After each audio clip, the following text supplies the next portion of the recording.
ദൈവ തിരുനാമത്തിന് മഹത്വമുണ്ടാകട്ടെ. വീണ്ടും ഒരു പ്രാവശ്യം കൂടെ കൃപയാൽ നമുക്കൊരുമിച്ച് ഈ പ്രകാരം ദൈവസന്നിധാനത്തിലായിരിക്കാൻ ദൈവമായ കർത്താവ് സഹായിച്ചത് ഓർത്ത് ദൈവത്തെ സ്തുതിക്കുകയും സ്തോത്രം ചെയ്യുന്നു.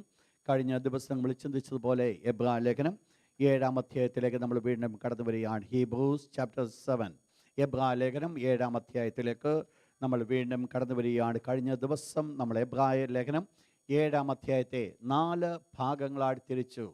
We divided into 4 portion. 4 ഭാഗങ്ങളായി തിരിച്ചു. ഒന്ന്, ഡിസ്ക്രിപ്ഷൻ ഓഫ് മൽക്കിസദേക്ക്. മൽക്കിസദേക്കിനുള്ള ഒരു വിശദീകരണം. കഴിഞ്ഞ ആഴ്ചയില്ലാത്തൊരു പെട്ടെന്ന് നോട്ട് ചെയ്താട്ട് മൽക്കിസദേക്കിനെ കുറിച്ചുള്ള ഒരു വിശദീകരണം.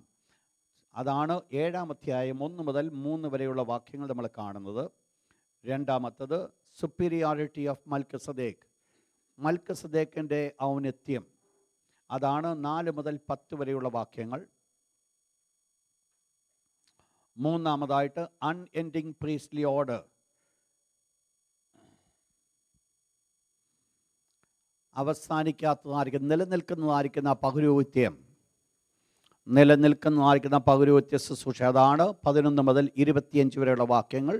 4-ാമത്തെ portion superior character of a priest, ഒരു പുരോഹിതൻ്റെ ശ്രേഷ്ഠമേറിയ സ്വഭാവങ്ങൾ. 26 മുതൽ 28 വരെയുള്ള വാക്യങ്ങൾ. കഴിഞ്ഞ ദിവസം നമ്മൾ നോട്ട് ചെയ്തതായിരുന്നു. ഫസ്റ്റ് പോർഷനാണ് നമ്മൾ ചിന്തിച്ചുകൊണ്ടേയിരുന്നത്.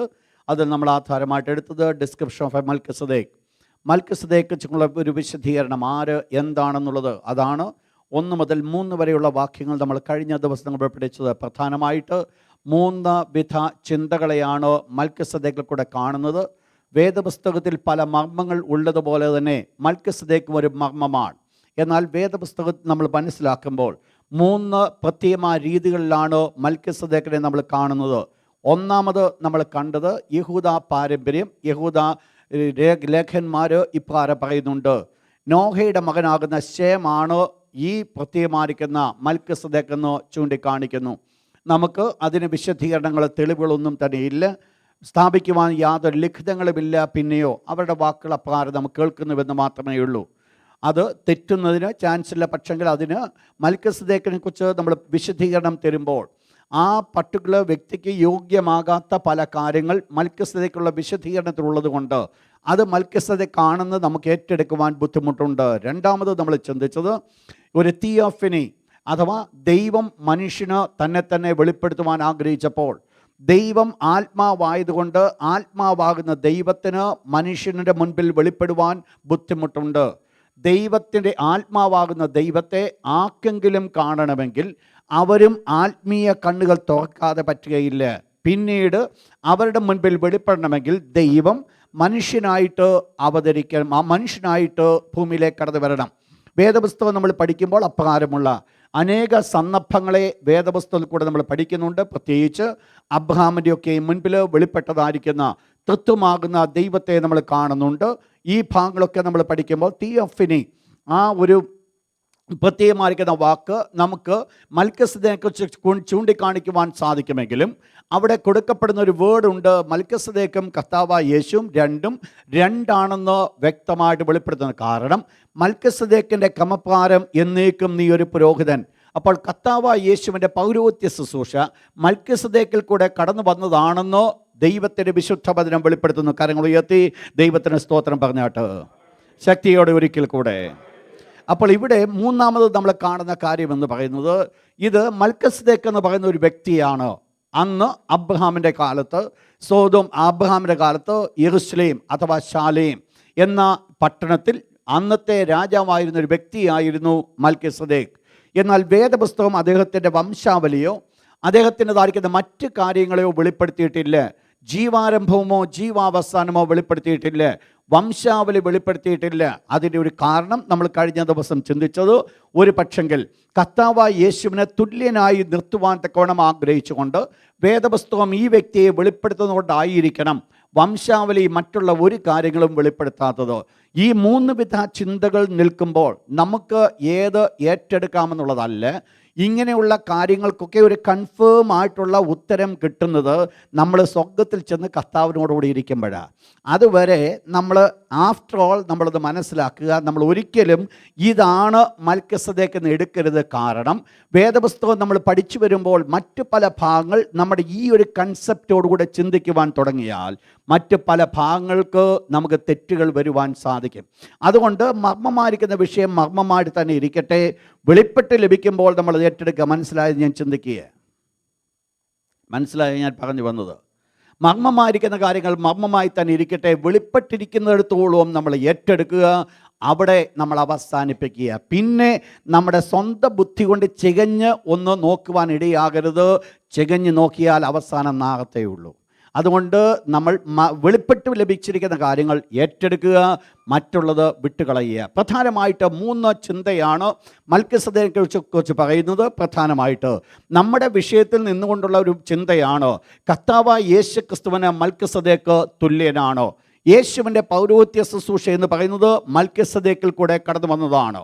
അതിൽ കൂടെ നമ്മൾ കഴിഞ്ഞ ദിവസം ചിന്തിച്ചത് ആരായിരുന്നു മൽക്കിസദേക്ക്. പ്രധാനമായിട്ട് 5-6 പോയിന്റ് ഞാൻ തരുന്നു. 1, മൽക്കിസദേക്ക് എന്ന് പറയുന്നത് രാജാവായിരുന്നു. He was a king. Melchizedek ഒരു രാജാവായിരുന്നു. അതാണ് നമ്മൾ ഫസ്റ്റ് തിങ് നമ്മൾ ചിന്തിച്ചത്. 2, ആ രാജാവിൻ്റെ പേരിൻ്റെ അർത്ഥം he was A righteous king. നീതിയുടെ രാജാവായിരുന്നു.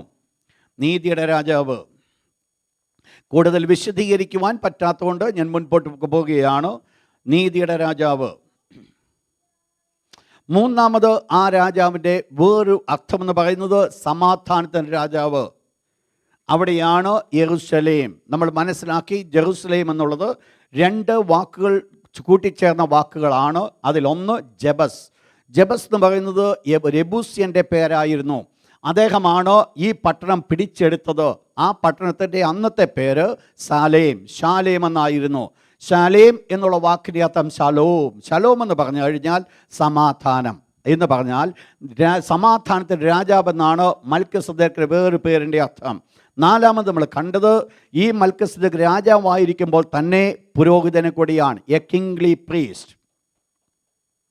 A kingly priest.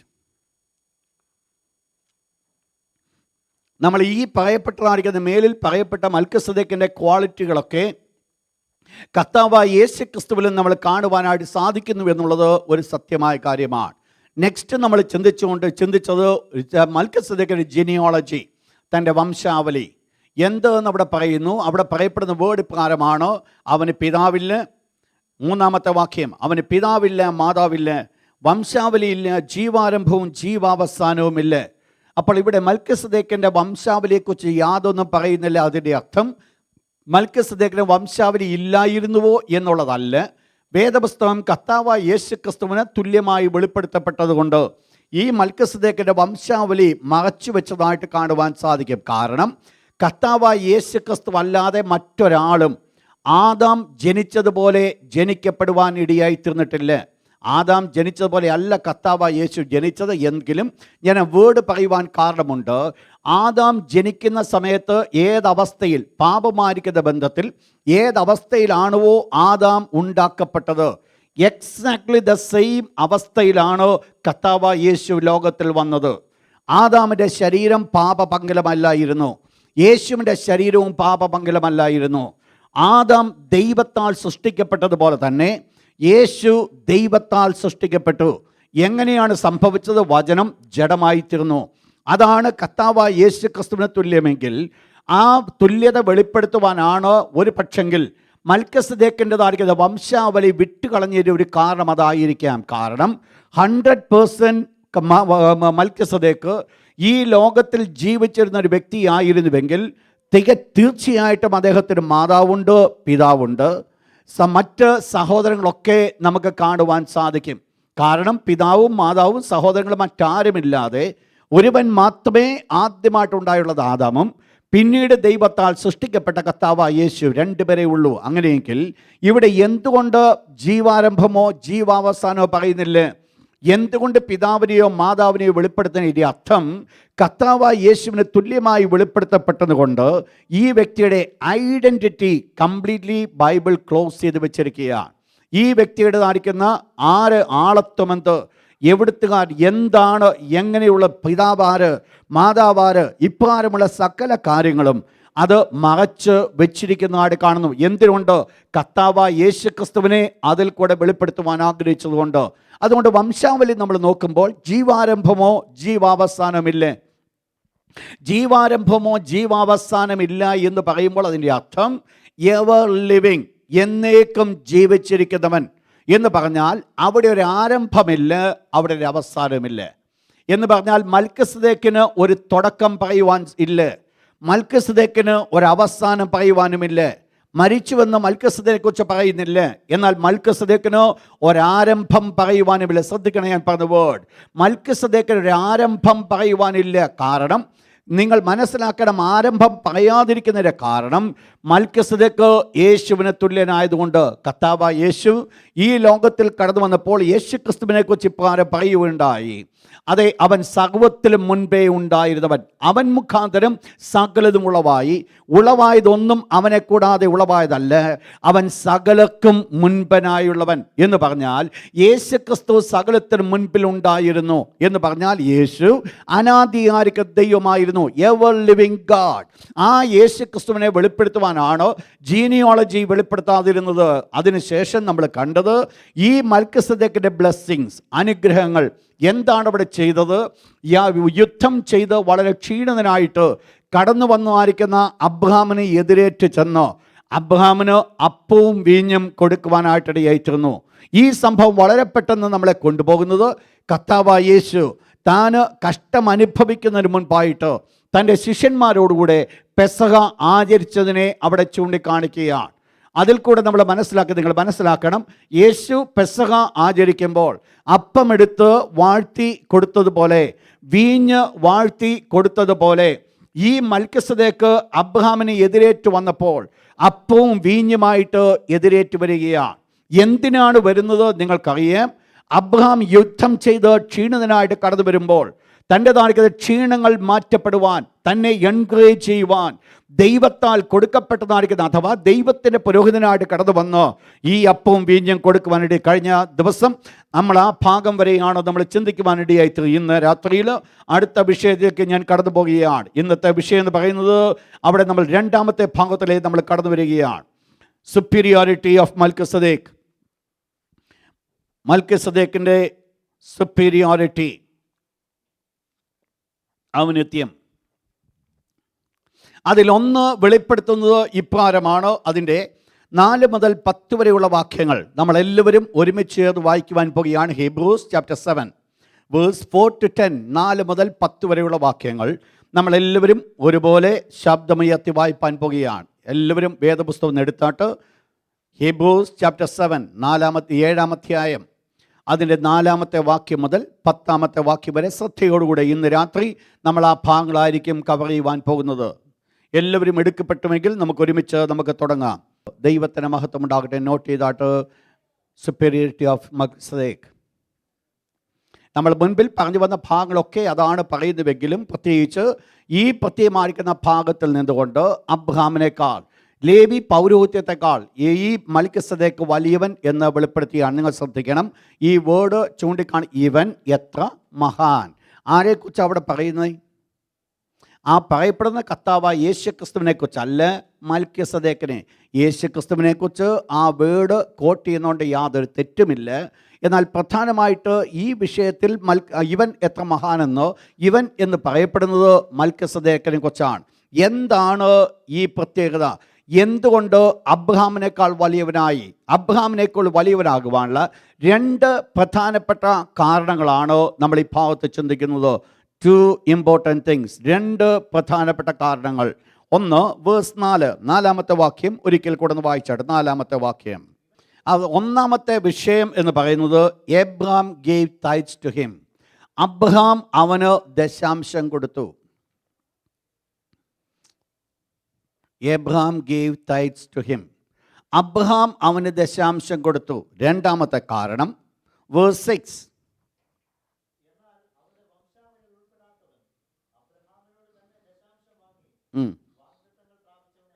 വാഗ്ദത്തങ്ങൾ പ്രാപിച്ചവനെ അനുഗ്രഹിച്ചിരിക്കുന്നു. അതിൻ്റെ അടുത്ത വേഴ്സ് 7 കൂടെ 7-ാമത്തെ വാക്യം, ഉയർന്നവൻ താണവനെ അനുഗ്രഹിക്കുന്നു. അപ്പോൾ മൽക്കിസദേക്ക് അബ്രഹാമിനെ അനുഗ്രഹിച്ചപ്പോൾ അതിൻ്റെ അർത്ഥം ഉയർന്നവൻ താണവനെ അനുഗ്രഹിക്കുന്നുവെങ്കിൽ അബ്രഹാമിനേക്കാൾ വലിയവൻ ആരായിരുന്നു?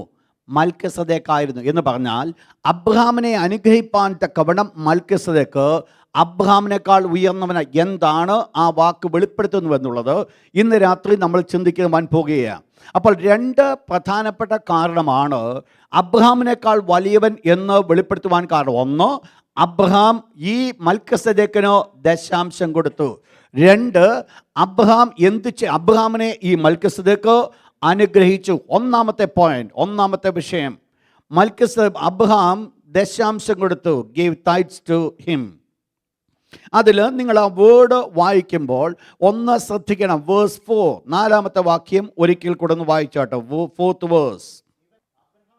അവിടെ ആ വേർഡ് വളരെ ശ്രദ്ധിക്കണം. ആ വേർഡ് പറയുന്ന ഇപ്രകാരമാണ്, ഗോത്രപിതാവായ അബ്രഹാം കൂടെയും എന്ന് പറഞ്ഞാൽ ഈവൻ എബ്രഹാം. അത് ഒരു വലിയ ഒന്ന് ബലപ്പെടുത്തി ഒരു ഊന്നി പറയുന്നൊരു വേർഡാണ്. എന്തോ ഈ അബ്രഹാമിനെ കുറിച്ച് എന്തൊക്കെയോ ശ്രേഷ്ഠമായിരിക്കുന്ന കാഴ്ചപ്പാട് കണ്ടുകൊണ്ട്, എന്നാൽ ഈ മൽക്കിസദേക്ക് ആര് എന്ന് വെളിപ്പെടുത്തുവാൻ ആഗ്രഹിച്ചപ്പോൾ മൽക്കിസദേക്കിനേക്കാൾ എത്രമാത്രം അബ്രഹാമിനേക്കാൾ എത്രമാത്രം വലിയവനാണോ മൽക്കിസദേക്ക് എന്ന് വെളിപ്പെടുത്തുവാൻ ആഗ്രഹിച്ചപ്പോൾ അവിടെ ദൈവദാസൻ ഉപയോഗിച്ചൊരു വേർഡ് ഈവൻ അബ്രഹാം കൂടെയും എന്ന് പറഞ്ഞാൽ അബ്രഹാമിന് ഒത്തിരി ക്വാളിറ്റി പറയാനുണ്ട്. സമൂഹത്തിലെ ഒരു സാധാരണപ്പെട്ട വ്യക്തിയെ എടുത്തിട്ട് ആ വ്യക്തിയെ ചൂണ്ടിക്കാണിച്ചുകൊണ്ടല്ല ഈ മൽക്കിസദേക്ക് ഉന്നതനെന്ന് പറയുവാൻ കാരണമായത്. പിന്നീട് എന്താ ചെയ്തത്? സമൂഹത്തിലെ ശ്രേഷ്ഠനായിരിക്കുന്ന ഒരു വ്യക്തിയെ എടുത്തു.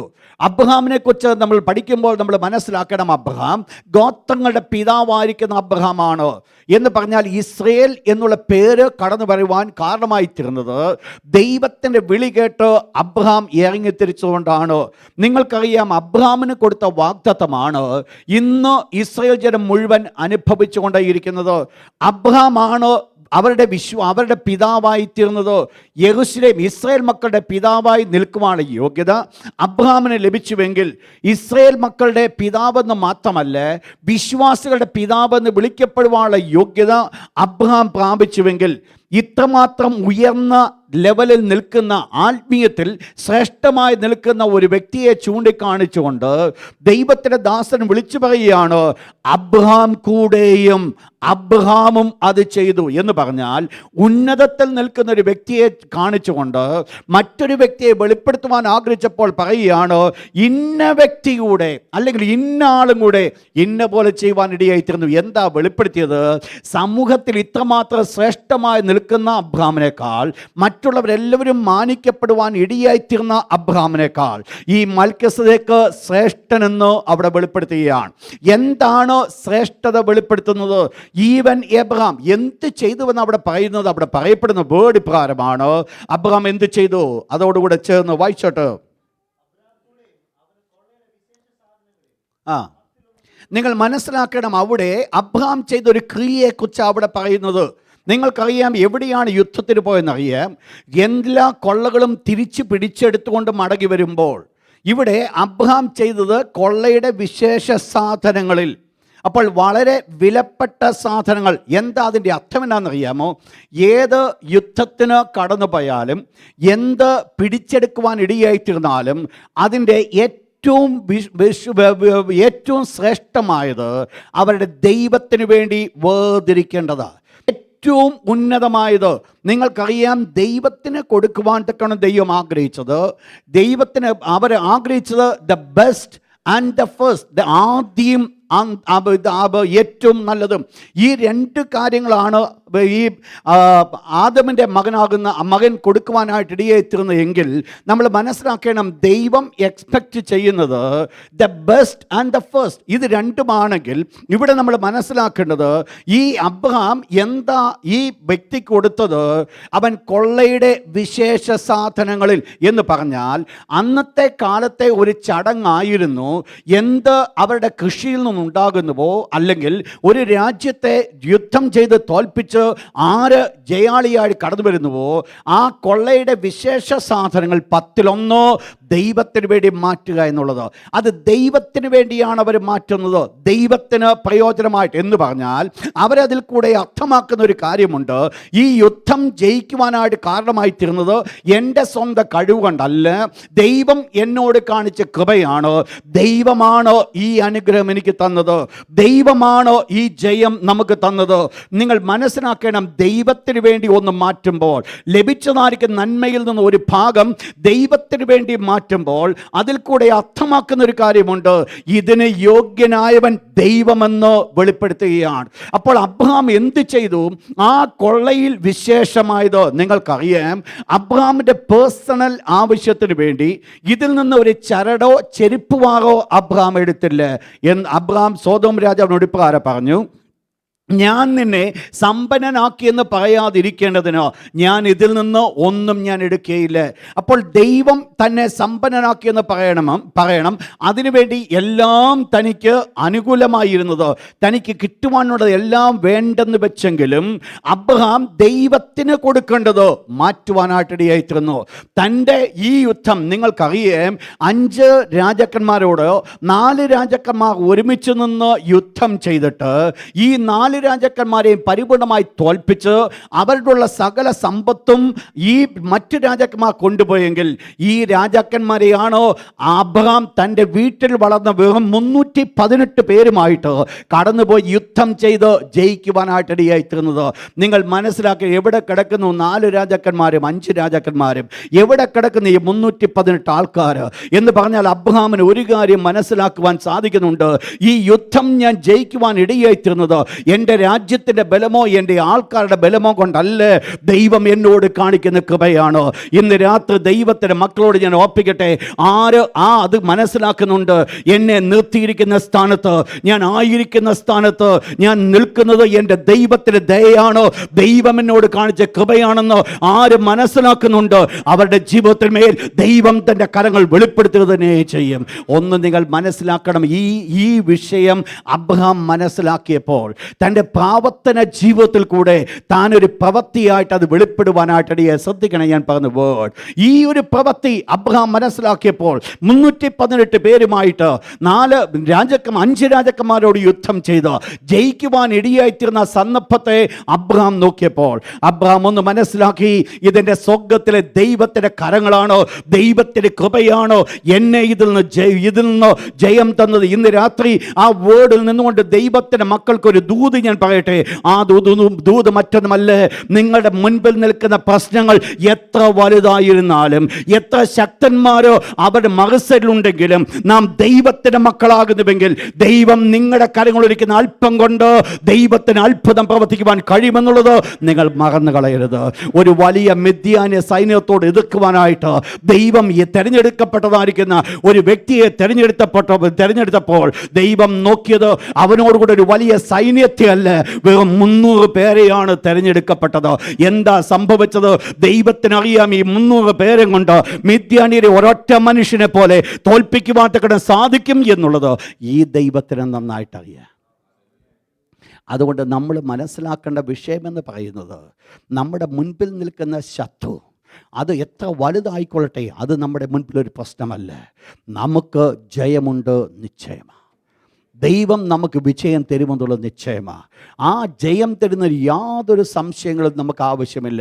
318 പേരെ കൊണ്ട് ജയമെടുത്ത അബ്രഹാമിൻ്റെ ജീവിതത്തിൽ അബ്രഹാമിന് ലഭിച്ചതായിരിക്കുന്ന സകല നന്മകളിൽ നിന്ന് അബ്രഹാം ഒരു കാര്യം ചെയ്ത് ഇതിനകത്ത് ഒരു പങ്ക് പോലും താൻ ഏറ്റെടുക്കുവാൻ ആഗ്രഹിക്കാതെ താൻ ചെയ്തത് അതിനുവേണ്ടി ദൈവത്തിന് വേണ്ടി വേർതിരിക്കേണ്ടത് ദൈവത്തിന് വേണ്ടി വേർതിരിച്ചു. ജയം ദൈവം തന്നുവെന്ന് മനസ്സിലാക്കിയപ്പോൾ തൻ്റെ പ്രവർത്തനത്തിൽ കൂടെ അത് വെളിപ്പെടുത്തി. എന്തുവായിരുന്നു പ്രവർത്തനം? തനിക്ക് ലഭിച്ച കൊള്ളയുടേതായിരിക്കും വിശേഷ വസ്തുക്കളിൽ നിന്ന് 10 ദൈവത്തിന് വേണ്ടി മാറ്റി. എന്താ അതിന് കാരണമായി തീർന്നത്? ജയം ദൈവം തന്നുവെന്ന് മനസ്സിലാക്കിയത്. ഇന്ന് രാത്രി ഓർപ്പിക്കട്ടെ, ദശാംശം എന്ന് പറയുന്നത് പഴയ നിയമത്തിൻ്റെ ഇസ്രായേൽ മക്കൾ കൊടുത്തൊരു പ്രമാണമായിട്ട് പലരും ചിന്തിക്കുന്നുണ്ട്. എന്നാൽ മനസ്സിലാക്കേണ്ടത്, ദശാംശം എന്ന് പറയുന്നത് ഇസ്രായേൽ മക്കൾക്ക് ന്യായപ്രമാണ കാലത്തിൽ കൊടുത്തൊരു പ്രമാണമേ അല്ല ഈ ദശാംശം എന്ന് എന്നാൽ വളരെ മസ്റ്റായിട്ട് കൊടുക്കുവാൻ തക്കണം ദൈവം കൽപ്പിച്ചത്. ദൈവം ഒരു ഉടമ്പടിയായിട്ട് കൊടുത്ത ഒരു സന്ദർഭമാണ് ഇസ്രായേൽ മക്കൾക്ക് ന്യായപ്രമാണ കാലത്തിൽ. എന്നാൽ മനസ്സിലാക്കേണ്ടത്, ഇതിന് മുൻപ് തന്നെ ദശാംശം എന്നുള്ള ഒരു പ്രവർത്തനം നടന്നിരുന്നു എന്നുള്ളത് നമ്മൾ കാണുവാൻ സാധിക്കും. 2 വാക്യങ്ങൾ വായിച്ച് വളരെ പെട്ടെന്ന് ഞാൻ വിട്ടുകൊള്ളട്ടെ. ലേവ്യ പുസ്തകം, ഉൽപ്പത്തി പുസ്തകം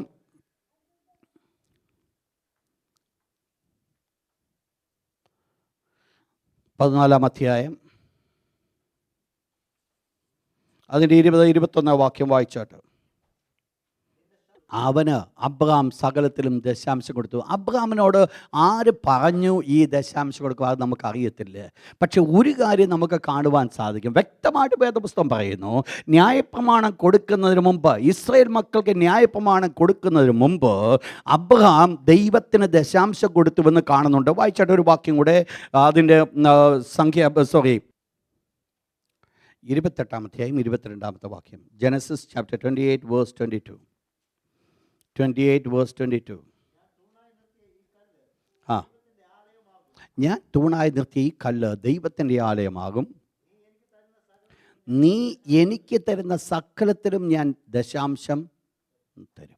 അപ്പോൾ ഇവിടെ നമ്മൾ കാണുന്നത് യാക്കോബ് ദൈവത്തിന് മുൻപാകെ എടുക്കുന്ന ഒരു തീരുമാനമാണ്. ഇത് നിങ്ങൾ മനസ്സിലാക്കണം. ന്യായപ്രമാണ കാലത്ത് കടന്നു വന്ന ഒരു തീരുമാനമായിരുന്നില്ല. ന്യായപ്രമാണ കാലത്ത് ഒരു ഉടമ്പടി കൊടുത്തതായിരുന്നില്ല. പിന്നെയോ ന്യായപ്രമാണ കാലത്തിന് മുൻപ് ഉണ്ടായിരുന്ന ഒരു പ്രവർത്തനമായിരുന്നു ലഭിക്കുന്ന അനുഗ്രഹത്തിൻ്റെ ദശാംശം ദൈവത്തിന് എടുക്കുക. എന്നാൽ നമ്മൾ ന്യായപ്രമാണ കാലത്തിലേക്ക് നമ്മൾ പഠിക്കുമ്പോൾ വ്യക്തമായിട്ട് ദൈവം നിർബന്ധമായിട്ട് കൊടുക്കുവാൻ ആഗ്രഹിച്ചതായിരിക്കും, കൊടുക്കണം എന്ന് നിർബന്ധിച്ച ഒരു കാര്യമാണ് ദശാംശം. 2 വാക്യങ്ങൾ കൂടെ മുൻപോട്ട് പോകട്ടെ. ലേവിയ പുസ്തകം 27-ാം അധ്യായം 30-31 വാക്യം. ലേവിയ പുസ്തകം 27-ാം അധ്യായം 30-31 വാക്യം. അവിടെ പറയുന്നു, ദേശത്തിലെ ദശാംശമൊക്കെയും യഹോവയ്ക്കുള്ളതാകുന്നു, അത് യഹോവയ്ക്ക് വിശുദ്ധം.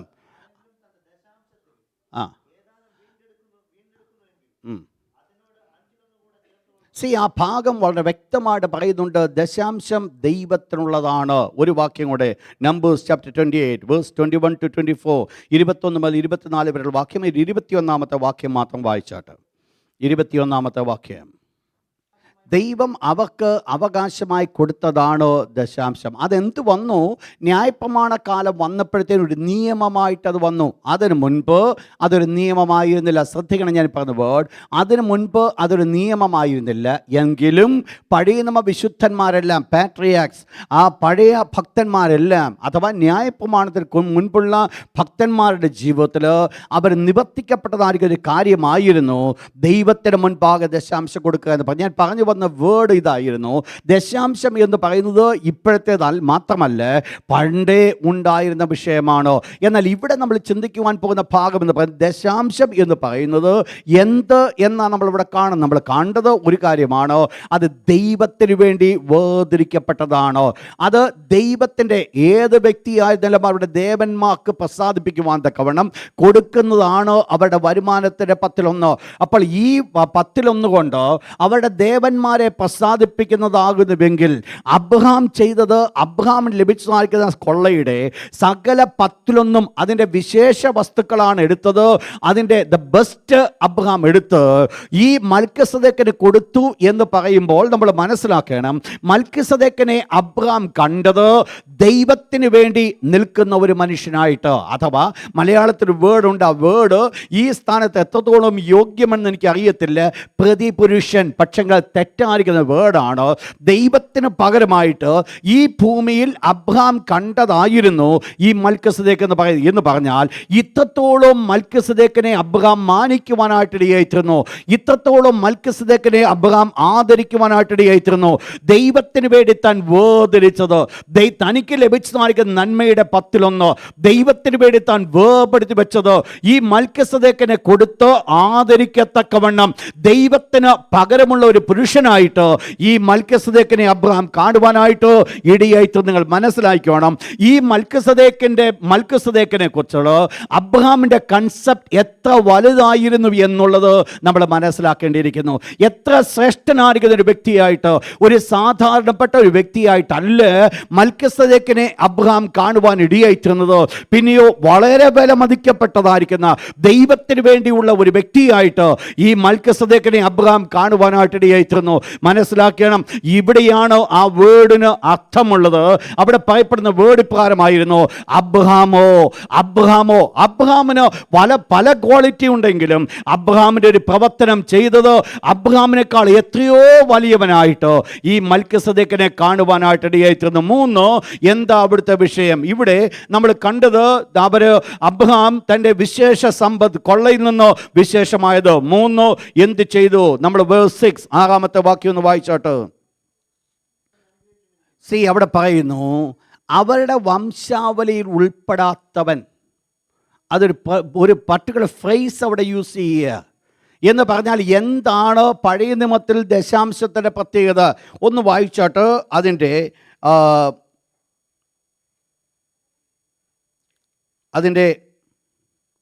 9-ാമത്തെ വാക്യം. അപ്പോൾ അവിടെ പറയുന്നു, അബ്രഹാം ദശാംശം കൊടുക്കുന്ന ആ സമയത്ത് ലേവി അവൻ്റെ കടപ്പ്, ഞാൻ ആ വാക്യത്തിൽ കടന്നു വരുന്നതായിരിക്കും. എന്നാൽ അതിന് മുൻപ് പറയുന്നത്, ഈ ലേവി പൗരോഹിത്യത്തിന് അഥവാ അഹരോനോ അവൻ്റെ മക്കൾക്കോ ദശാംശം വാങ്ങുവാൻ തക്കവണ്ണം ദൈവം അലവ് ചെയ്തത് ആരിൽ നിന്ന് മാത്രമാണ്? അവരുടെ സഹോദരന്മാരിൽ നിന്നോ. അപ്പോൾ ആ അഹരോൻ്റെതായിരിക്കുന്ന സഹോദരങ്ങളോ എന്ന് പറഞ്ഞാൽ യാക്കോബിൻ്റെ മറ്റ് 11 മക്കളിൽ നിന്നാണ് അഹരോൻ ദശാംശം വാങ്ങുവാനായിട്ട് ദൈവം അനുവദിച്ചത്. എന്ന് പറഞ്ഞാൽ സഹോദരങ്ങൾ കൂടെ നിന്ന് മാത്രമേ ഈ ദശാംശം വാങ്ങുവാൻ ദൈവം അനുവദിച്ചിട്ടുള്ളൂ. പുറത്തുനിന്ന് അല്ല ദൈവം ആഗ്രഹിച്ചത്. പിന്നെയോ അവരുടെ ഉള്ളിൽ നിന്നോ അവരുടെ മധ്യത്തിൽ നിന്നോ ഈ അഹരോൻ്റെ സഹോദരങ്ങളിൽ നിന്നാണ് ഈ അഹരോനോ ദശാംശം കൊണ്ടു ചെല്ലേണ്ടതെങ്കിൽ ഇവിടെ പറയപ്പെടുന്ന വ്യക്തിയെക്കുറിച്ച് ഇപ്രകാരം പറയുന്നു. ഈ വ്യക്തിയുടെ പ്രത്യേകത എന്ന് പറയുന്നത്, ഈ വ്യക്തി ഈ അബ്രഹാമിൻ്റെ വംശാവലിയിൽ ഉൾപ്പെട്ടവനെ അല്ല. എന്ന് പറഞ്ഞാൽ ഈ വംശാവലിയുമായിട്ട് ഈ മൽക്കിസദേക്കിന് യാതൊരു ബന്ധവുമില്ല, യാതൊരുതുമായിരിക്കുന്ന റിലേഷൻഷിപ്പുമില്ല. എന്നിട്ടും ഇവിടെ കൊടുക്കേണ്ടത് സഹോദരങ്ങളാകുന്നുവെങ്കിൽ ഈ സഹോദരങ്ങൾ കൊടുക്കേണ്ട സ്ഥാനത്ത് സഹോദരങ്ങൾ അല്ലാത്തൊരു വ്യക്തിക്ക് കൊണ്ട് അബ്രഹാം എന്ത് ചെയ്തു? കൊണ്ട് ദശാംശം കൊണ്ട്. നിങ്ങൾ മനസ്സിലാക്കണം, സഹോദരങ്ങൾക്കാണ് കൊടുക്കേണ്ടതെങ്കിൽ, അതാണ് ന്യായപ്രമാണം പറയുന്നതെങ്കിൽ, അവരുടേതായിരിക്കുന്ന ദശാംശം കൊണ്ടുവന്നോ അവർ അഹരോന് കൊടുക്കണമെന്നോ ദൈവം കൽപ്പിക്കുമ്പോൾ, അഹരോൻ്റെ മക്കൾക്ക് പിന്നീട് അതിൻ്റെ അവകാശമായി കടന്നു വരുമ്പോൾ അത് കൊടുക്കുവാൻ യോഗ്യതയുള്ളവർ യാക്കോബിൻ്റെ മറ്റ് 11 മക്കളാകുന്നുവെങ്കിൽ, ഇവിടെ നമ്മൾ കാണുന്നത് ഈ മൽക്കിസദേക്കിന് അബ്രഹാം കൊടുത്തപ്പോൾ അബ്രഹാം ചെയ്തത് ഈ സഹോദരങ്ങളിൽ നല്ല ഒരാൾക്കല്ല കൊടുത്തത്, പിന്നെയോ അതിന് വെളിയിൽ ഒരാൾക്ക് കൊടുക്കുവാനിടയായിത്തീർന്നു. പഴയ നിയമത്തിൻ്റെ പ്രമാണം നമ്മൾ പഠിച്ചു കഴിഞ്ഞാൽ വെളിയിൽ ഒരാൾക്കല്ല ദശാംശം കൊടുക്കേണ്ടത്. നിങ്ങൾ മനസ്സിലാക്കുന്ന ഞാൻ പറഞ്ഞു വരുന്നത്, വെളിയിലുള്ള ഒരാൾക്കല്ല ദശാംശം കൊടുക്കേണ്ടത്, പിന്നെയോ അതിനകത്ത് തന്നെയാണ് പോകേണ്ടത്. ഇതിനകത്തോട്ട് ഒരിക്കൽ കൂടെ ആ വാക്യം ഒന്ന് വായിച്ചായിട്ട് വേഴ്സ് 6 6-ാമത്തെ വാക്യം. വംശാവലിയിൽ ഉൾപ്പെടാത്തവൻ അബ്രഹാമിനോട് തന്നെ ദശാംശം വാങ്ങി. അപ്പോൾ വംശാവലിയിൽ ഉൾപ്പെടാത്തത് ആര്? മൽക്കിസദേക്ക് അബ്രഹാമുമായിട്ട് വംശാവലിയിൽ ഒരു ബന്ധവുമില്ല. ഇപ്രകാരം രണ്ട് വ്യത്യസ്തമായിരിക്കുന്ന രീതി ജീനിയോളജിയിലാണ് ആയിരിക്കുന്നത്. എങ്കിലും ഇവിടെ മൽക്കിസദേക്കിന് അബ്രഹാം കൊണ്ട് ദശാംശം കൊടുക്കുമ്പോൾ സംഭവിച്ചത് സഹോദരങ്ങൾക്ക് കൊടുക്കേണ്ടത് വെളിയിലൊരാൾക്ക് കൊടുത്തു. അതിൻ്റെ കാരണം എന്നെ കൊടുക്കുവാനുള്ള കാരണമെന്ന് പറയുന്നത്, അബ്രഹാം ഈ മൽക്കിസദേക്കിനെ ശ്രേഷ്ഠനായിട്ട് എണ്ണുവാനായിട്ടിടയായിത്തീർന്നു. തന്നെക്കാൾ വലിയവനായിട്ട് ആദരിക്കുവാൻ തക്കണ യോഗ്യനായിരിക്കുന്ന ഒരു വ്യക്തിയായിട്ട് ഈ മൽക്കിസദേക്കിനെ കാണുവാൻ ഇടയായിത്തീർന്നു. അതുകൊണ്ടാണ് അബ്രഹാം അത് കൊണ്ട് കൊടുക്കുവാനായിട്ട് കാരണമായിത്തീർന്നത്. വായിച്ചോട്ട് അതിൻ്റെ 9-ാമത്തെ വാക്യം ഒരിക്കൽ കൂടെ ഒന്ന് വായിച്ചോട്ട് വേഴ്സ് 9.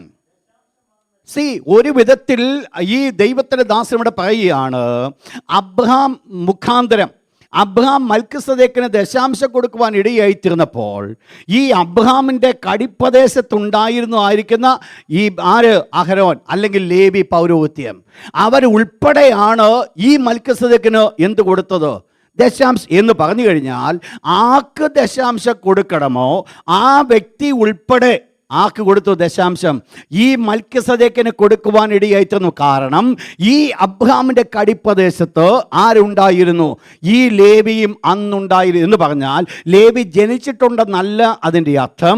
ജനിക്കുവാൻ പോകുന്നതേ ഉള്ളൂ, നാളുകൾക്ക് ശേഷം ജനിക്കപ്പെടേണ്ടതാണ്. എങ്കിലും അന്ന് ഈ അബ്രഹാമിൽ ലേവിക്കും ഒരു പങ്കുണ്ട്. കാരണം ലേവി ജനിക്കപ്പെടുവാൻ ഇടയായിത്തീർന്നത് ഈ അബ്രഹാമിൽ കൂടെ ആയതുകൊണ്ട് ഈ ലേവിക്കും അബ്രഹാമിനൊരു പങ്കുണ്ട്. നിങ്ങൾക്ക് ഈ ഭാഗം മനസ്സിലാക്കുവാൻ വേണ്ടി ഒരു ഭാഗത്തിലേക്ക് കൊണ്ടുപോട്ടെ. മത്തായിയുടെ സുവിശേഷം 23-ാം അധ്യായത്തിലേക്ക് കടന്നു വന്നാണ്. മത്തായിയുടെ സുവിശേഷം 23-ാം അധ്യായം കർത്താവായ യേശു പഠിപ്പിക്കുന്നതായിരിക്കുന്ന ഒരു പ്രധാനപ്പെട്ട പോയിൻ്റാണത്.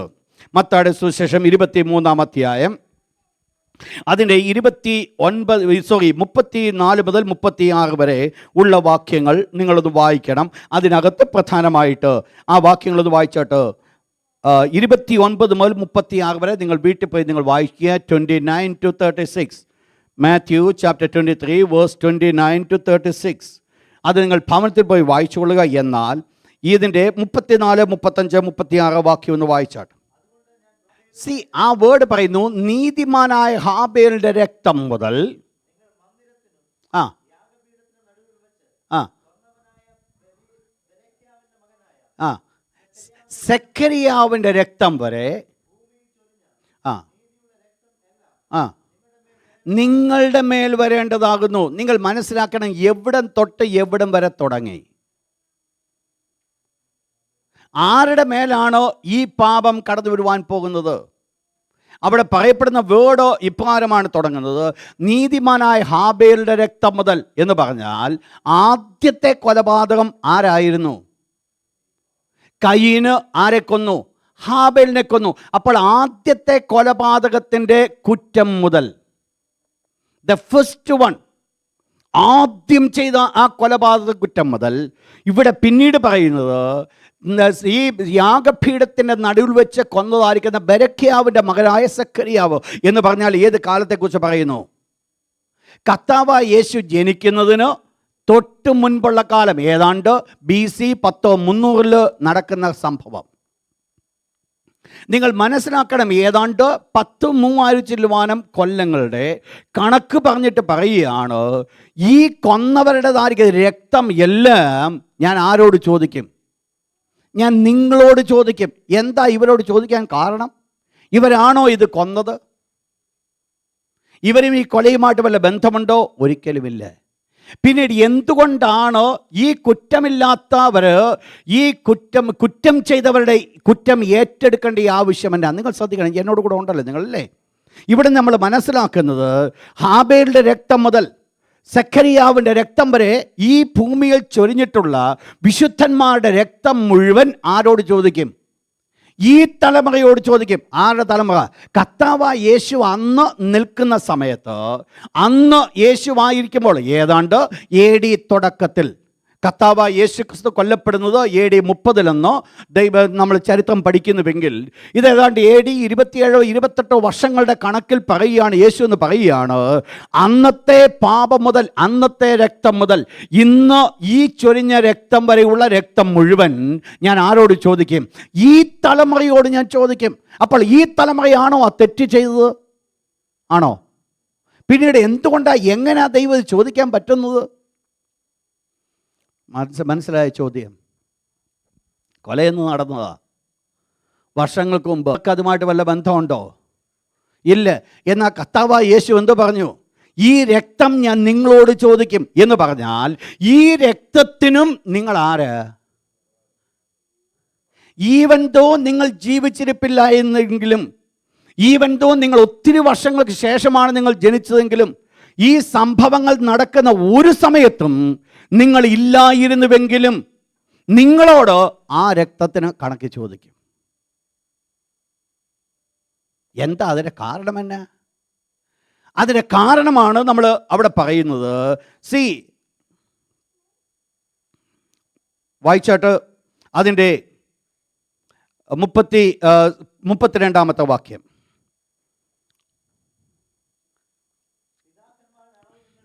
പിതാക്കന്മാരുടെ അളവ് നിങ്ങൾ പൂരിപ്പിച്ചു കൊള്ളുവീൻ. ഇവിടെ ആ ജനം ഒരു തെറ്റും ചെയ്തിട്ടില്ല ഈ പറയപ്പെടുന്ന രീതിയിൽ. പക്ഷെങ്കിൽ കർത്താവായ യേശുവോട് പറയുകയാണ്, പിതാക്കന്മാരുടെ അളവ് നിങ്ങൾ പൂരിപ്പിച്ചുകൊള്ളും എന്ന് പറഞ്ഞാൽ, പിതാക്കന്മാർ എന്ത് അളന്നുവോ അത് ഇന്നും ബാലൻസ് കിടക്കുന്നുണ്ടെങ്കിൽ അത് നിങ്ങളുടെ കൈയും കൂടെ അങ്ങ് തൊട്ടോളാൻ. നിങ്ങളുടെ ആ ദുഷ്ടത ചെയ്തോ. എന്താ വാക്കിൻ്റെ അർത്ഥം? ഒരിക്കൽ കൂടെ വായിച്ചോട്ട് 30 വാക്യം, 29 വാക്യം കൂടെ വായിച്ചോട്ടെ, എന്നാൽ അതിന് മനോഹരമായിട്ട് മനസ്സിലാക്കത്തുള്ളൂ. 29, നിങ്ങൾ പ്രവാചകന്മാരുടെ കല്ലറുകളെ പണിയുകയും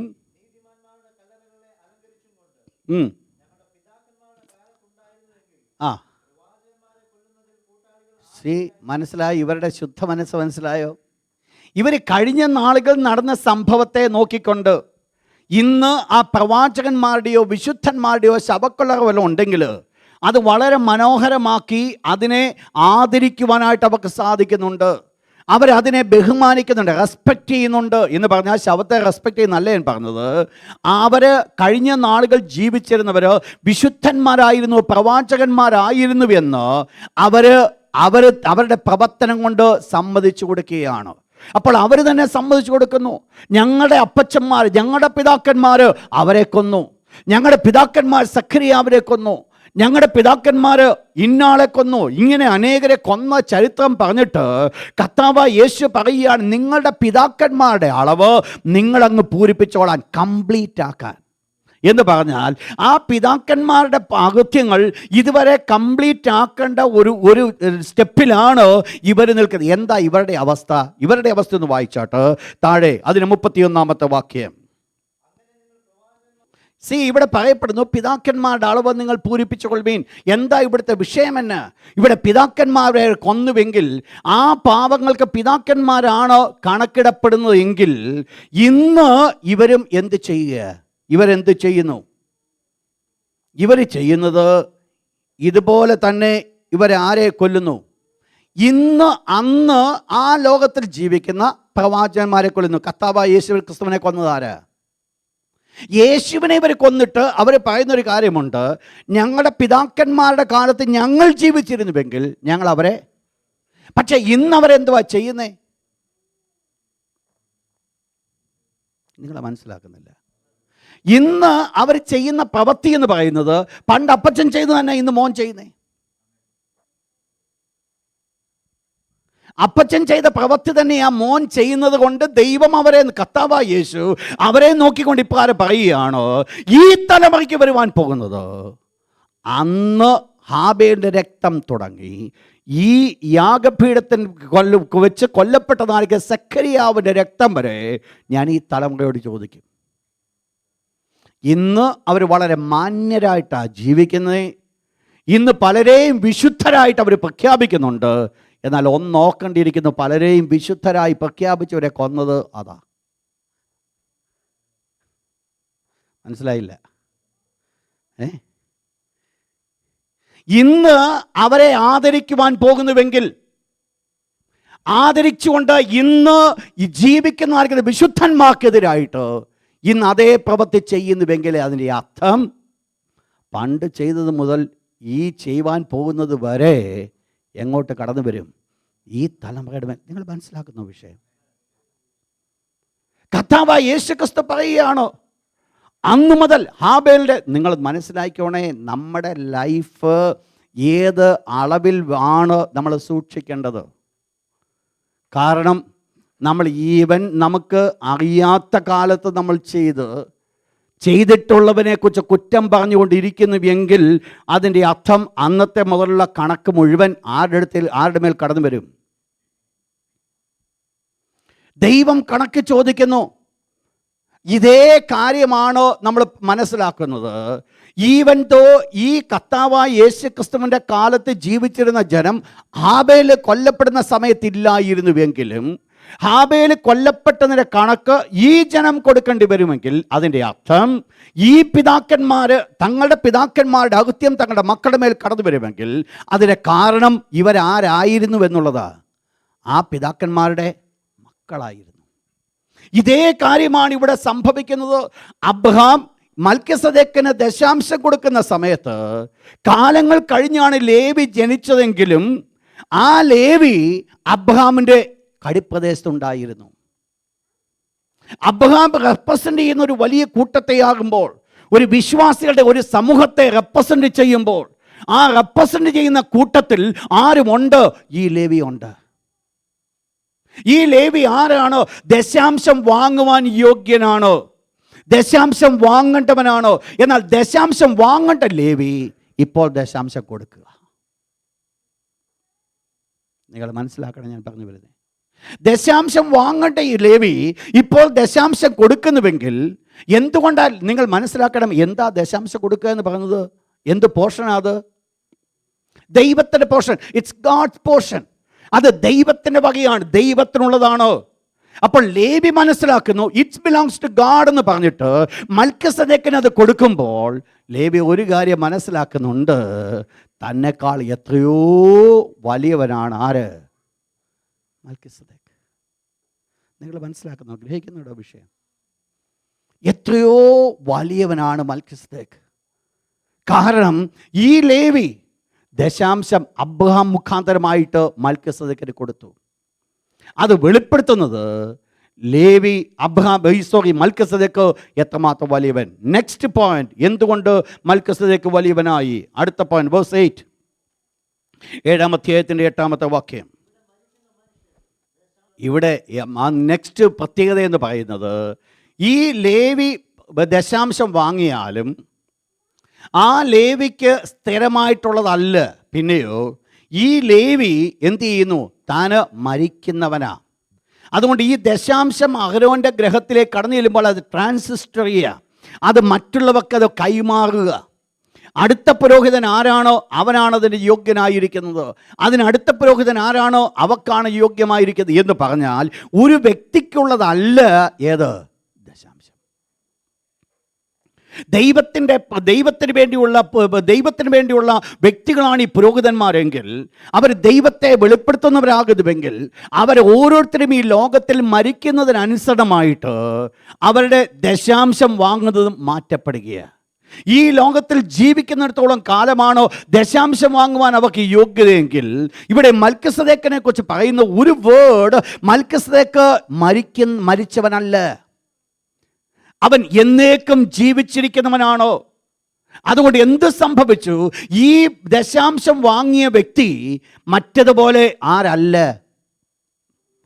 ചില വർഷങ്ങൾ കഴിയുമ്പോൾ മാറ്റപ്പെടുന്ന വ്യക്തിയല്ല. മറ്റുള്ള ലേവി പുരോഹിതന്മാരൊക്കെ മാറ്റപ്പെടുമെങ്കിൽ ഈ മൽക്കിസദേക്കിനെ കുറിച്ച് എന്ത് പറയുന്നില്ല? ജീവാരംഭം പറയുന്നില്ല, പിന്നെ എന്ത് പറയുന്നില്ല? ജീവാവസാനവുമില്ല. അപ്പോൾ തൻ്റെ മരിച്ചതിന് ഒരു കണക്കില്ല. അങ്ങനെയെങ്കിൽ നിലനിൽക്കുന്ന ഒരു വ്യക്തിയായിട്ടാണോ ആരെ നമ്മൾ കാണുന്നത്? മൽക്കിസദേക്കിനെ കാണുന്നത്. മൽക്കിസദേക്ക് നിലനിൽക്കുന്ന ഒരു വ്യക്തി ആയതുകൊണ്ട് തീർച്ചയായിട്ടും അഹരോനേക്കാൾ ആര് വലിയവനാ? മൽക്കിസദേക്ക് വലിയവൻ. ഞാൻ പറഞ്ഞു വന്നത് എന്തുകൊണ്ടാണ് മൽക്കിസദേക്ക് വലിയവനായത്? ഒന്ന്, ഞാൻ പറഞ്ഞത് അബ്രഹാമിനെ ഒന്ന് ചൂണ്ടി നോക്കുമ്പോൾ അബ്രഹാമിനെ കുറിച്ച് ലേഖന കർത്താവ് ഇപ്രകാരം പറയുന്നു, അബ്രഹാമോ ആക്ക് കൊണ്ട് കൊടുത്തു മൽക്കിസദേക്കിന്. രണ്ട്, നമ്മൾ കണ്ടത് ദൈവത്തിന് കൊടുക്കേണ്ടത് ആർക്ക് വേണ്ടി കൊടുത്തു? മൽക്കിസദേക്കിന് വേണ്ടി കൊടുത്തു. മൂന്ന്, നമ്മൾ കാണുവാൻ ഇടയായിത്തീർന്നത് അത് എന്തായിരുന്നു? അബ്രഹാം ഈ ലേവി ഈ ദശാംശം വാങ്ങുവാൻ കടംപ്പെട്ട ലേവി ഉൾപ്പെടെ ദശാംശം ആക്കി കൊടുത്തു, മൽക്കിസദേക്കിന് കൊടുത്തു. അപ്പോൾ നമ്മൾ അവസാനമായിട്ട് നമ്മൾ കണ്ടത് ജീവിച്ചിരിക്കുന്നുവെന്ന് സാക്ഷ്യം പറയുന്ന വ്യക്തിയായിരുന്നു ആര്? മൽക്കിസദേക്ക്. നെക്സ്റ്റ് പോയിന്റ് നമ്മൾ ചിന്തിക്കുന്നത്, എബ്രഹാം വാസ് ബ്ലെസ്ഡ് ബൈ മൽക്കിസദേക്ക്. മൽക്കിസദേക്ക് അബ്രഹാമിനെ അനുഗ്രഹിച്ചു. Abraham was blessed by Melchizedek. Verse 6. എന്തുകൊണ്ട് മൽക്കിസദേക്ക് വലിയവനായി? വായിച്ചാട്ട് Verse 6. വാഗ്ദത്തം പ്രാപിച്ച അബ്രഹാമിനെ മൽക്കിസദേക്ക് അനുഗ്രഹിച്ചു. നിങ്ങൾ മനസ്സിലാക്കണം, അബ്രഹാമിന് ലഭിച്ച ഒരു പദവി. ഞാൻ കഴിഞ്ഞ ദിവസം നമ്മളത് എടുക്കുകയുണ്ടായി. അബ്രഹാം അനുഗ്രഹം ഏറ്റെടുത്തതുകൊണ്ട് അബ്രഹാം എന്ത് പ്രവർത്തിച്ചു എന്ന് ഞാൻ പറയുകയുണ്ടായി. എന്നിട്ട് താഴെ പറയുകയാണ്, ഉയർന്നവൻ താണവനെ അനുഗ്രഹിക്കുന്നു. അപ്പോൾ അബ്രഹാമിനെ മൽക്കിസദേക്ക് അനുഗ്രഹിച്ചുവെങ്കിൽ ദൈവത്തിൻ്റെ വിശുദ്ധ വചനം പഠിപ്പിക്കുന്ന അനുസരണമായിട്ട് മൽക്കിസദേക്ക് അബ്രഹാമിനേക്കാൾ ആര് വലിയവൻ. അപ്പോൾ അബ്രഹാം നിങ്ങൾ മനസ്സിലാക്കണം, അവിടെ പറയപ്പെടുന്ന വേർഡ് ഇപ്രകാരമാണ്, ദൈവത്തിൻ്റെ വാഗ്ദത്തങ്ങൾ ലഭിച്ചവനെ. സാധാരണപ്പെട്ട ഒരു വ്യക്തിയല്ല. ആരെയാ? ദൈവത്തിൻ്റെ വാഗ്ദത്തങ്ങൾ ലഭിച്ചവനെ. ദൈവത്തിൻ്റെ വാഗ്ദത്തം ലഭിച്ച അബ്രഹാമിനെ ആരെങ്കിലും അനുഗ്രഹിക്കേണ്ട കാര്യമുണ്ടോ? ദൈവത്തിൻ്റെ വാഗ്ദത്തം, ദൈവത്താൽ അവൻ അനുഗ്രഹിക്കപ്പെട്ടവനാണ്. എന്നാൽ ദൈവത്താൽ അനുഗ്രഹിക്കപ്പെട്ടവനെ ഈ മൽക്കിസദേക്ക് അനുഗ്രഹിക്കുവാൻ കാരണമായി തീർന്നു. എന്തുകൊണ്ടാണ് അനുഗ്രഹിക്കുവാൻ കാരണമായി തീർന്നത്? ഈവൻ ദോ അബ്രഹാം ദൈവത്തിൻ്റെ വാഗ്ദത്തം പ്രാപിച്ചവനാകണമെങ്കിലും അതിനേക്കാൾ ബെറ്റർ പൊസിഷനിലായിരുന്നു മൽക്കിസദേക്ക്. മൽക്കിസദേക്ക് അബ്രഹാമിനേക്കാൾ വലിയവൻ. Next word, endless priesthood. നശിക്കാത്തമായിരിക്കുന്ന, നിത്യമായിരിക്കുന്ന ഒരു പൗരോഹിത്യം. വായിച്ചോട്ട് അതിൻ്റെ 9-10 വാക്യം. 8-ാമത്തെ വാക്യം. ഇവിടെ മരിക്കുന്ന മനുഷ്യർ ദശാംശം വാങ്ങുന്നു, അവിടെയോ ജീവിക്കുന്നു എന്ന സാക്ഷ്യൻ പ്രാപിച്ചവൻ തന്നെ. ഇവിടെ മൽക്കിസദേക്കിനെ കുറിച്ച് പറയുകയാണ്. മൽക്കിസദേക്കിൻ്റെ പൗരോഹിത്യം എന്ന് പറയുന്നത് എന്തായിരുന്നു? ഒരു എൻലെസ് പ്രീസ്റ്റ്ഹുഡ്, ഒരു നിത്യമായിരിക്കുന്ന ഒരു പുരോഹിതനായിരുന്നു എന്ന് പറഞ്ഞാൽ മൽക്കിസദേക്കിൻ്റെ ഈ പൗരോഹിത്യ ശുശ്രൂഷ അവസാനിച്ചിട്ടില്ല. എന്താ ഇവിടെ സംഭവിച്ചത്? അങ്ങനെയെങ്കിൽ നമ്മൾ കഴിഞ്ഞ ദിവസം നമ്മൾ ചിന്തിക്കുവാൻ ഇടയായിത്തീർന്നത്, പഴയ നിയമത്തിൽ അഹരോന് ശേഷം അവരുടെ മക്കൾ പുരോഹിതന്മാരാകുവാനുള്ള കാരണം അഹരോൻ്റെ മരണം കൊണ്ടാണ്. മരണം മുഖാന്തരമായിട്ട് പല പുരോഹിതന്മാർ കടന്നു വരുവാൻ കാരണമായി തീർന്നുവെങ്കിൽ പലര് കടന്നു വരുവാൻ അതിൻ്റെ 11-ാമത്തെ വാക്യം ഒന്ന് വായിച്ചാട്ട്. അവിടെ പറയുന്നു, വേറെ പുരോഹിതൻ വരുവാൻ എന്തൊരാവശ്യം. ഇവിടെ കർത്താവായ യേശു അവിടെ പറയപ്പെടുന്ന വേർഡ് ഇപ്രകാരമാണ്, ഈ അഹരോൻ്റെ പൗരോഹിത്യത്തിന് മാറിപ്പോകുന്നു, അത് മാറ്റം വരുന്നു. എന്തുകൊണ്ട് അത് മാറ്റം വരുവാൻ കാരണമായി തീർന്നതോ? അവരുടെ മരണം കൊണ്ട് മാറ്റം വരുന്നു. എന്നാൽ ഇവിടെ മൽക്കിസദേക്കിൻ്റെ ക്രമപ്രകാരം എന്ന് പറയുമ്പോൾ അവിടെ നമ്മൾ കാണുന്നത്, മൽക്കിസദേക്ക് എന്നുള്ള വ്യക്തിക്ക് എന്ത് വന്നിട്ടില്ല? ഒരു മരണം കൊണ്ട് മാറ്റം വന്നിട്ടില്ല. അതുകൊണ്ട് എന്താ പ്രത്യേകത എന്ന് നിലനിൽക്കുന്നതായിരിക്കുന്ന ഒരു പുരോഹിതനായിരുന്നു മൽക്കിസദേക്ക്. നിലനിൽക്കുന്ന ഒരു പുരോഹിതനായിരുന്നു എന്ന് പറയുമ്പോൾ നിങ്ങൾ മനസ്സിലാക്കണം, നമ്മൾ കഴിഞ്ഞ ദിവസം നമ്മൾ ചിന്തിച്ചു, വേദപുസ്തകം നമ്മൾ പഠിക്കുമ്പോൾ 2 വിധ പൗരോഹിത്യ ശുശ്രൂഷയാണ് ഒരു ലൈനായിട്ട് താഴോട്ട് വരുന്നത്. എന്താ ഒന്നാമത് പൗരോഹിത്യ ശുശ്രൂഷയായിട്ട് നമ്മൾ കാണുന്നത്? ആ മൽക്കിസദേക്കിനെയാണ്. ആ മൽക്കിസദേക്കിൻ്റെ പൗരോഹിത്യ ശുശ്രൂഷ എത്രത്തോളം പോയെന്ന് നമുക്കറിയത്തില്ല. പക്ഷേ ഇതിന് ഒരു മാറ്റം വരുവാൻ കാരണമായി തീർന്നത്, എപ്പോൾ ന്യായപ്രമാണ യുഗം തുടങ്ങിയോ, ദൈവം ന്യായപ്രമാണം കൊടുക്കുവാനായിട്ട് കാരണമായി തീർന്നുവോ, ആ സമയം മുതൽ മൽക്കിസദേക്കിൻ്റെ ക്രമപ്രകാരം എന്നുള്ള പൗരോഹിത്യ ശുശ്രൂഷയ്ക്ക് മാറ്റം വന്നിട്ട് ഇവിടെ അഹരോൻ്റെ ക്രമപ്രകാരമായി തീർന്നു. അഹരോൻ്റെ ശേഷം അഹരോൻ്റെ മക്കളും പുരോഹിതന്മാരായി ശുശ്രൂഷ ചെയ്ത് മുൻപോട്ട് കടന്നുപോയി. എന്നാൽ പൗരോഹിത്യ ശുശ്രൂഷയ്ക്ക് ദൈവം വെച്ച വ്യവസ്ഥകൾ 3 ദൈവം അനുവദിക്കുന്ന, നമ്മൾ ഈ അടുത്ത ദിവസം ചിന്തിക്കും, വ്യവസ്ഥകൾ 3 അഹരോന്റെ സന്തതി ലംഘിച്ചതായ സമയത്ത് എന്ത് സംഭവിച്ചു?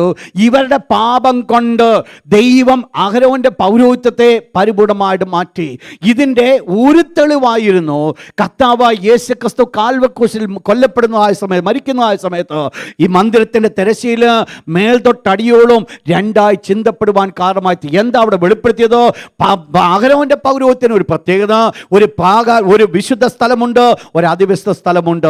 രണ്ടും തമ്മിലൊരു വ്യത്യാസമുണ്ടെന്ന് വെളിപ്പെടുത്തുമ്പോൾ അതാണ് അഹരോന്റെ പൗരോഹിത്യ ശുശ്രൂഷയിൽ വെളിപ്പെടുവാൻ ഇടയായിത്തീർന്നുവെങ്കിൽ കർത്താവായ യേശുക്രിസ്തുവിന്റെ പൗരോഹിത്യ ശുശ്രൂഷയിലേക്ക് കടന്നു വരുമ്പോൾ ഇത് തമ്മിലുള്ള വ്യത്യാസം അങ്ങ് മാറ്റിയിട്ട് അതിവിശുദ്ധ സ്ഥലത്തിലേക്ക് കടന്നു ചെല്ലുവാനുള്ള കൃപ ദൈവം നമുക്ക് തന്നു.